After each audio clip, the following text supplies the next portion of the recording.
බීකරයක තිබුණ ජලය පැය 6ක් ඇතුළත සම්පූර්ණයෙන් වාෂ්පීකරණය වෙලා නම් මේ තුන්දෙනාගේ ලකුණ මොනවා වෙයිද? ශක්තිය අවශෝෂණය කරගන්න ඕන නම් ඔයා දන්නවා මෙයා ධන වෙන්න ඕන අනිවාර්යයෙන්. වාෂ්ප වුණා නම් එහෙම එන්ට්‍රොපිය වැඩි වෙලා එහෙනම් එන්ට්‍රොපි වෙනස ධන වෙනවා. බීකරයක තිබුණ ජලය පැය 6ක් ඇතුළත සම්පූර්ණයෙන් වාෂ්පීකරණය වෙලා නම් මේ තුන්දෙනාගේ ලකුණ මොනවා වෙයිද? ඔයා දන්නවා වාෂ්පීකරණය වෙනවා කියලා කියන්නේ ද්‍රව කලාපේ ඉඳන් වාෂ්ප කලාපයට ජල අණු යනවා. බන්ධන කඩාගෙන යනවා. බන්ධන කඩාගෙන යනවා නම් බන්ධන කැඩීමේදී ශක්තිය උරා ගන්නවා, අවශෝෂණය කරගන්නවා. ශක්තිය අවශෝෂණය කරගන්නවා නම් ඔයා දන්නවා මෙයා ධන වෙන්න ඕන අනිවාර්යයෙන්ම. ඒත් එක්කම දැන් මේක සිදුවන ක්‍රියාවලියක්නේ.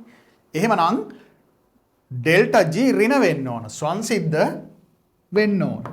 ඒත් එක්කම ද්‍රව වාෂ්ප වෙනවා. ඔයා දන්නවා ද්‍රව වාෂ්ප වීම කියන මේ භෞතික අවස්ථාවට ආවට පස්සේ මේ චාලක හැකියාව, එහෙම නැත්නම් අහඹුතාවය, එහෙම නැත්නම් ගමන් කිරීමේ හැකියාව ද්‍රව කලාපයට වඩා වාෂ්ප කලාප වැඩි කියලා ඔයා දන්නවා. එහෙනම් වාෂ්ප වුණා නම් එහෙම එන්ට්‍රොපිය වැඩි වෙලා එහෙනම් එන්ට්‍රොපි වෙනස ධන වෙනවා. තේරුණා නේද? එහෙනම් මේවයි ලකුණු මෙන්න මේ ආකාරයට තර්ක කරලා ගන්න හැකියාව තියෙන්න ඕන.